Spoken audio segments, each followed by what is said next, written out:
What's going on, everyone? Dividend Grinder here. So today we are talking about closed-end funds. So closed-end funds can be a great way to add some income into your portfolio. If you're a high-yield investor, if you're a typical dividend investor, income investor, distribution investor, however you want to call it, if you're that type of investor like I am, then closed-end funds can be a good addition to your portfolio. That being said, I personally believe there are only a handful and a small handful of closed-end funds that are actually worth looking at. So first of all, let's start out with what is a closed-end fund. So I'm not even going to try and make up my own definition here. Let's just take it right off of Investopedia. So closed-end fund, portfolio pooled assets that raises a fixed amount of capital through an initial public offering and then lists shares for trade on the stock exchange. So you can buy closed-end funds on the open market like you would any other stock. That's how I buy them, on the open market. So essentially, they never reissue new shares. All the shares are fixed and they raise their capital through that first public offering or their IPO. So closed-end funds I've always been a big fan of, yet I really never looked into them until like 6 months after I started investing, where I would just take any closed-end funds and just take the high yields. And that is really dangerous to do. I will warn you, you have to be really careful with closed-end funds because a lot of them are just straight garbage.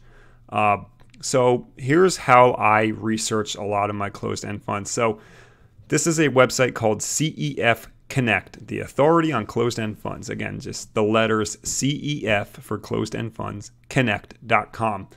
So the place you're going to want to go to on this website, if we zoom in, make it a little bit easier to see, it's right here. It's called Fund Screener. So we go back. So what this is going to do is you're going to put in a lot of criteria, and the criteria is going to ultimately spit out the closed-end funds that fit what you're trying to get out of them. So let's start a brand new search.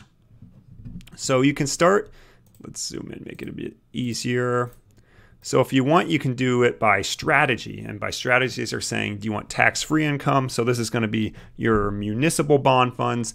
You can go taxable income. This is going to have a lot of government type stuff or bond type stuff. Also your preferred shares. You also have your U.S. equity, which is basically portfolios made up of different stocks. And then you have international and others. So we're not going to pick an investment strategy because we just want to go through all of them that are in the database here on CEF Connect. So what we're going to do is we're going to hit criteria. So criteria, I believe, is the most important piece. Let's zoom back out. This is getting a little crowded. So effective leverage, we're not going to worry about that. Neither are we going to worry about baseline expense. Now, you can worry about baseline expense if you're looking for more capital appreciation over yield, in which case baseline expense would be important to you. However, since I'm a yield investor, when the closed-end fund pays a pretty decent yield, you don't have to worry too much about baseline expense. That's an opinion. You could disagree with me. That's fine. If you don't like high expenses, then by all means hit under 1% or 1 to 1.5. You can do that. That's what's cool about CEF Connect. The distribution rate. So this is the yield that you want to receive. So you have under 5%, 5 to 7, 7 to 9, and then over 9%. And it's cool. You'll see it limit it further. So you see all funds found on the bottom here. And if we click all of them that are under 5%, you see there's 185. Maybe you want under 7%. So you want under 5 and then 5 to 7. There's 266 of those. And if you want 9 and under, there's 386. And then pretty much all of them are going to be around 486. So we're not going to worry about that. I didn't need to close that, but we're not going to worry about that.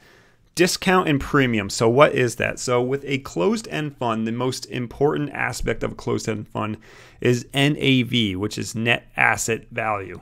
I don't need to look up the definition of this one. So net asset value is essentially how much the fund is worth. And it's basically pulls together the entire value of the fund. And discount and premium. So let's say the NAV of a closed-end fund is 30. It's worth $30. If the stock price or the price on the exchange is $29, then that is what's called a discount, because you're paying less than what the NAV of the fund actually is.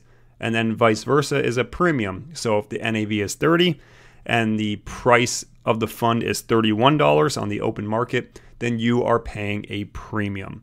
So we're not going to worry about that, but usually what a lot of closed-end fund investors do is that they'll watch funds very closely, and if they dip in the discount range, that's when they'll buy, and that's the only time that they'll buy. It's one strategy. I don't personally do that,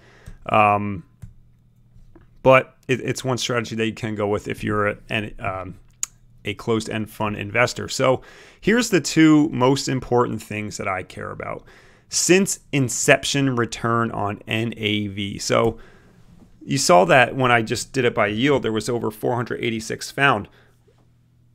But a lot of those are just paying high yields, and the appreciation is so bad, the stock price is so bad, the NAV just goes down and down. What ends up happening is that it's just a wash, right? You're getting yields on a depleting asset, depleting stock, however you want to phrase it. So this is kind of like, think of it like the stock AGNC, which is a lot of newbie dividend investors trying to get into because it has such a high yield.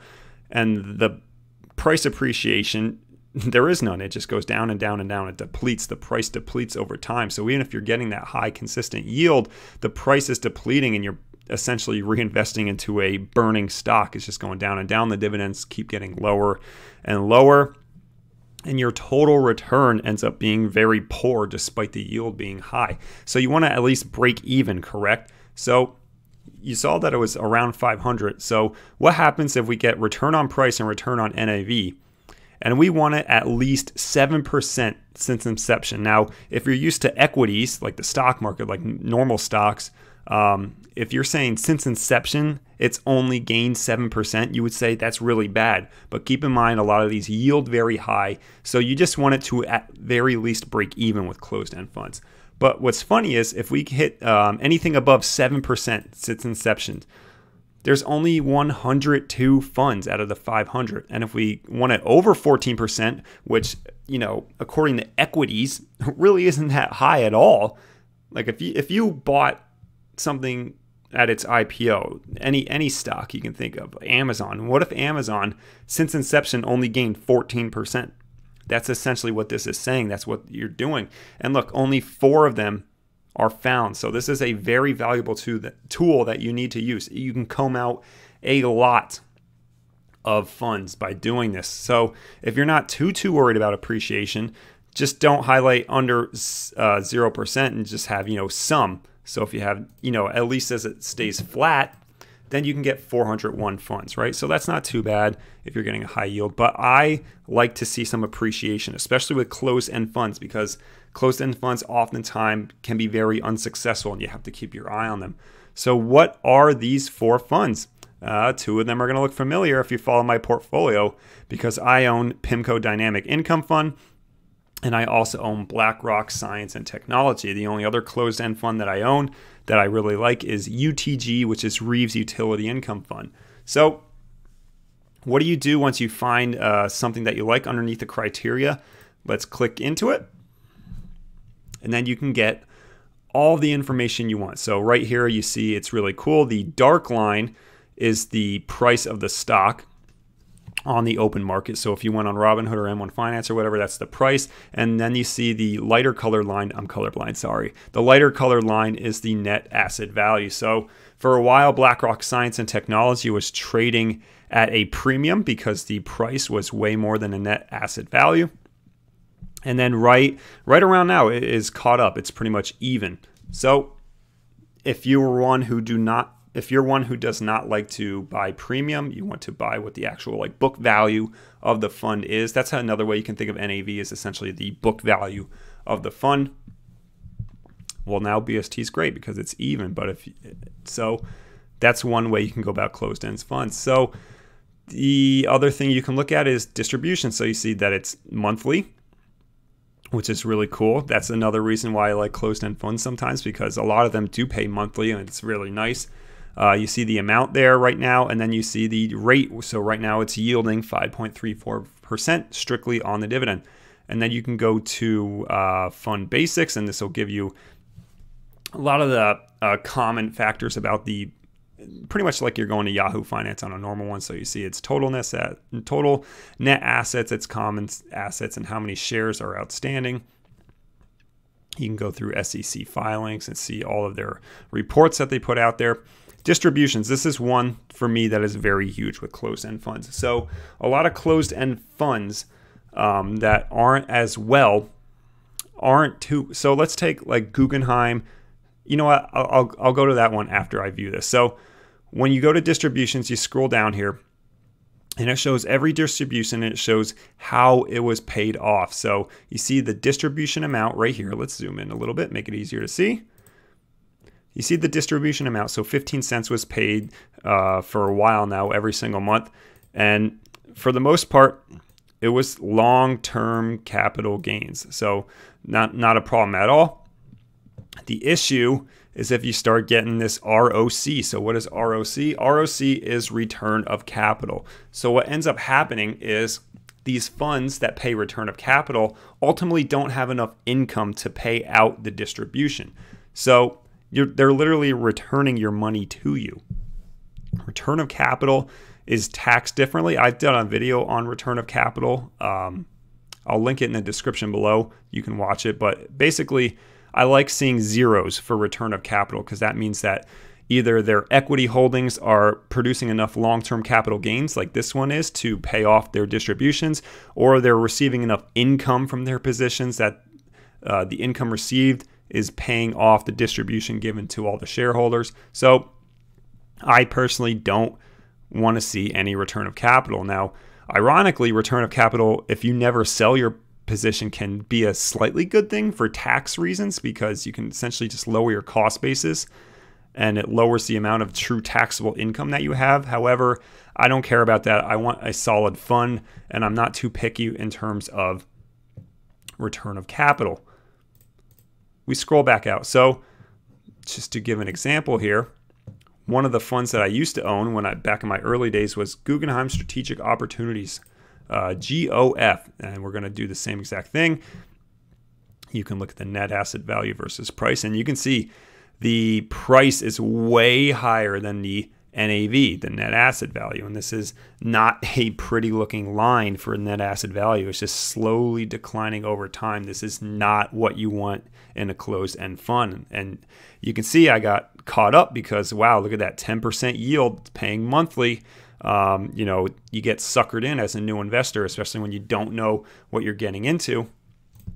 And then you look at the distributions, you say, wow, look at that. They're paying 18 cents every single month. Very consistent. They must be doing great. And then you scroll down the distributions and you see every single month had return of capital, which means they are strictly not making enough money to cover the distribution that they're paying out. And what's even more worrisome is that the past 2 months, it's a pretty large amount of their distribution is return of capital, which means they are not getting enough income at all. And you can see, just look at the income. So that's the income that they receive from the holdings in the portfolio. And you can see it's slowly decreasing over time. That's a very dangerous sign because Guggenheim Strategic Opportunities Fund, they invest in a lot of junk bonds and corporate holdings. So they're pretty much relying on income, and they have no equities or no, I believe they have a very small amount of equity, but they don't rely anything on long-term capital gains or short-term capital gains. It's pretty much all income. And if their income can't cover the distribution, then you're going to see return of capital like you are here. And that's why the net asset value is just going down and down. So that's just an introduction to closed-end funds. If you want to see more information about closed-end funds, I'd be happy to do so. Let me know down in the comments below.